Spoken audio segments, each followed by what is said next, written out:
そうですね。これは本当こうミックスされたようなのがあったりとか、あとパーケット状のものがあったりとか。と結構なんだろう、見栄えがいいというか、簡単なんだけど空間がいい感じに分かれたりとか、もしかしたら部屋ごとにやってもいいかもしれないし。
はい。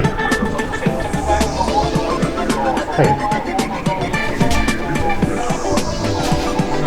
多分探せばね、結構あると思う。はい。で、これって手前から一気に塗ってしまって。そういうことやな。